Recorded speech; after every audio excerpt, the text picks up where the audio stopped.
As it's getting close to the end of Shmita, we have a very interesting halacha in Shmita's K'safim that the Gemara in Gitin, Daf Lamed Zayin Amud Beis, tells us the story. That it says, "Hamachzir לחבירו בשביעית צריך שיאמר לו משמט." If you're returning a loan on Shmita year, the lender must say, "I'm forgiving the loan."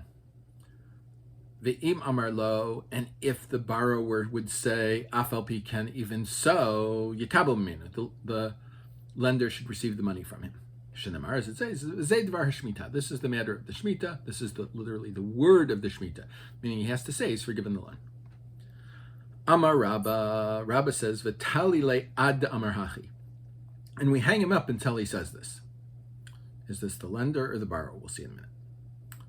Abiy raised an objection. כשהוא nosen lo al yomer lo בחובי אני nosen לך. When he gives it back, when the borrower returns the money to the lender, he should not say, "I'm giving this to you as a repayment of the debt."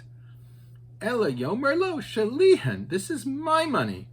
ובמתנה אני nosen לך. And it's a gift, I'm giving it to you.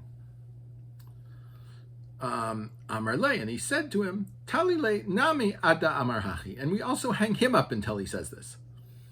So it's apparently both. We force the lender to say, "I'm giving up the loan." We force the borrower to after that to say, "Even though I want to return it."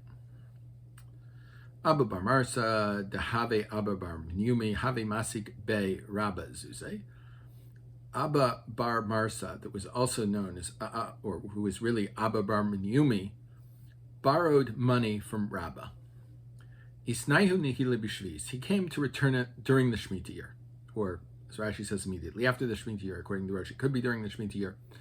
Amar le. So Rabba said to Abba bar meniumei, "Mishamitami, I'm forgiving the loan. What are you talking about?" Shekil neva'azel. So Abba bar meniumei took the money and left. Asa by ashkache dehave atziv.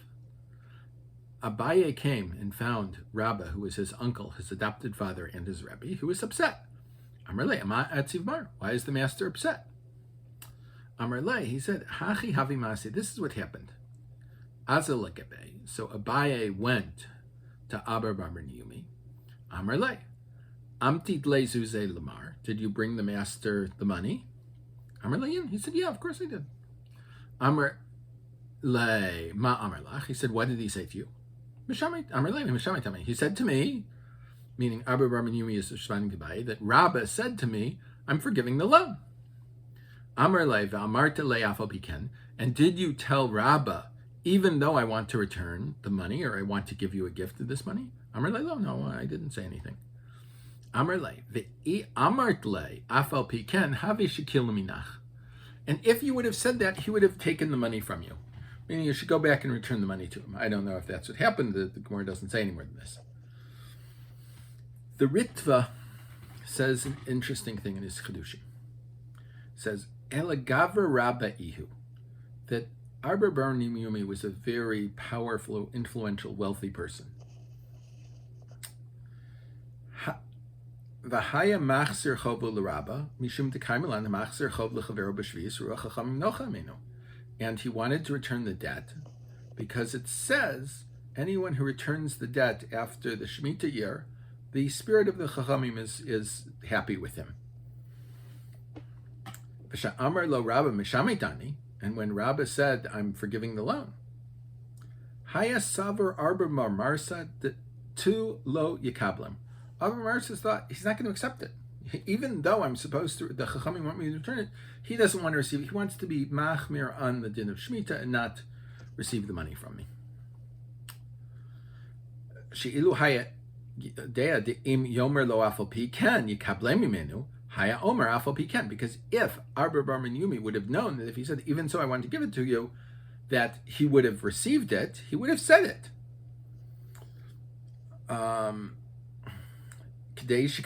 So that he would achieve it. Mishum hachi amar le Abiy, ihave amart le afal pi ken. And did you think that if you had said this, they wouldn't have received it? He wouldn't have accepted the money. Milo have shakil lehu minach kolomer. Mi yadata the shema efshar de mekabel if you had thought that it was possible for him to receive the money, and it would be fitting for you to give it to him, maybe he'll actually accept it. Until you have done this, until you've tried every way possible to return the money, you have not fulfilled your obligation. And this is what the Chachamim said, that a person is obligated to try and return the debts after the Shmita year. The Piskei Harid says something that I had hinted to earlier. That is, Perush. B'diburo ba'alma sha'amar mishamet ani mekayem hamitzvah. As soon as he says the words, I have forgiven the debt, he has fulfilled the mitzvah. Meaning there's a special, no matter whether you hold that I have to forgive the debt or God forgave the debt, there is still a special mitzvah because it says, Zay Devar Shmita. This is the matter of the Shmita, so I have to tell him explicitly I'm forgiving the debt. And after that, I'm allowed to collect my debt because it's a debt. That's a very strange thing that the Rid is saying.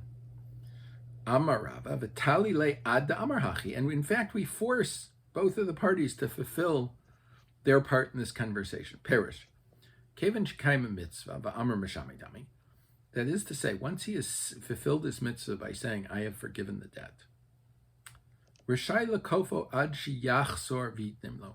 We are allowed to force him until he gives it. V'davke im hiviyam lo mitchila. This is only when he brought the money. V'amar lo mishamedani, and he said, I'm forgiving the debt. Avalim lo hiviyo. But if he didn't bring the money, lo klal at all, enu yuchol lakofo sheyaviyam lo. And then we can't force him to bring it. Shari lo kayam shu mitzvah, because there's no fulfillment of any mitzvah here. This is leading to a very interesting statement of the Urim. That I want you to hold this in mind. If he brings me the money to pay back the debt, I have to say I'm mishamet the debt. And you have to say, even so, I want to give you this as a gift, even though it's my money. As Abiy explained in the Gemara. But if he doesn't bring the money, then this whole thing is null and void. I can't collect, and he's not required to bring the money, so to speak. Let's look at it. The Yerushalmi says a very interesting thing. Hamachzir chov b'shvi'is omer lo mishametani. If someone brings to return the money on Shmita, he says, Mishametani. I forgive the loan.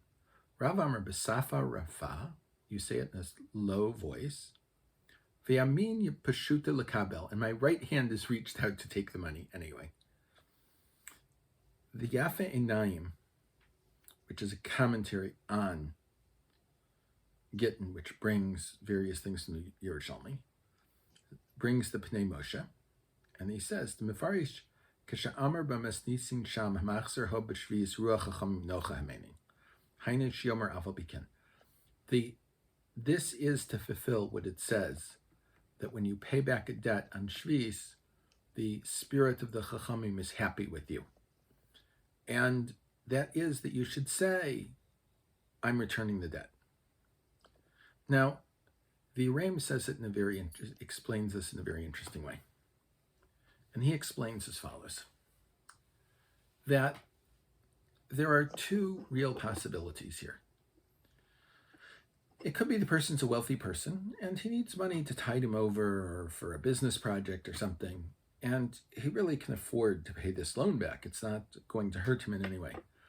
In such cases, the Chachamim say he should pay back the debt. This is the case where he has the money to bring, he's brought the money, he's got the money here to pay back. In that case, even though I have to fulfill my obligation to Mishamitami, the person just said, listen, I feel a moral obligation. I want to give you this. It's not a debt. It's my money, but I want to give it to you. However, there's another case of someone, he's a farmer during the Shmita year. He doesn't have income. He can't get by. He can't afford to survive. And he really doesn't have the money to pay back. he doesn't have money to bring me, and therefore the debt is forgiven, and I can't try and collect it from him. There's an interesting story that's brought in the Daf al Daf, which is Rav Silberstein, his various interesting insights onto the Daf, in our Daf in Gitin, where he's asked that it once happened that the Chazon Ish wanted to return the debt after the Shmita year. And the lender said, I'm forgiving the loan. And the Chazon Ish didn't say anything. He didn't say, even so I want to pay back the debt. He didn't pay back the debt. He made no other attempt to pay back the debt. Didn't he have an obligation to say, even so? So, Rav Chaim Knievsky, his nephew, said the Chazon Ish understood that the lender didn't want the money back. He had no intention of ever accepting this loan, and therefore saying Afal Piken would only create more problems. And therefore, there's no idea to pay back the loan when the lender doesn't need the money and has no interest in this money. The Rav Chaim continued that he heard from his father that said one time the Chofetz Chaim was traveling on the railroad, and sitting next to him was Rachmana litzlan, a Rasha, one of the Meskilim of those days. And he said to him, we know from a Gemara in Bab Basra and Kuf Mem Tes that Rabbi loved money because there's something happened and he was very careful to collect all of it back. So the Chofetz Chaim responded to him, what happened there that Rava wanted the money back? I don't know. But I do know it could be that he needed it for Pidyon Shvuyim, he could have needed it for other reasons of a mitzvah, for teaching orphans, supporting orphans, other tzedakos. But there is another Gemara that I do know in Sanhedrin. And there it says, Rabbi Igvele Tikre b'machtarta, that various very expensive items were stolen from Rabbah. Ahadrinan hilay v'lo kalinhu. They were returned to him, and he wouldn't accept it from the thief. Amar hoyel v'nafik b'pumei de Rav. He said, because Rav said this, because Rav said you should not, if possible, you shouldn't receive what a thief has taken, because it will make it harder for him to do tshuva. So Rav was saying that Rabbah was saying, since Rav did this, I can't take it. I can't take it. So even though these things were 100% belonging to Rabbahs, he would not take them in that instance, because there was this idea. So we know that Rabbah did not love money. It must be here that not that he needed it, but he needed it for some other tzarchei mitzvah, and the Arba Bar Meniummi was a wealthy person who was clearly capable of paying it back, which, as the Ritva said, he was a Gavar Rabbah. So in these issues, both as a borrower and a lender, we have to see whether it's worthwhile collecting the lens. If you know someone's struggling with a business, and this will really help them, then it would be a great mitzvah not to make a prusbul on that loan, not to accept that particular debt back, even though Hillel in general wanted us to make a prusbul so that we could collect our debts, so that we would have more money to lend to others.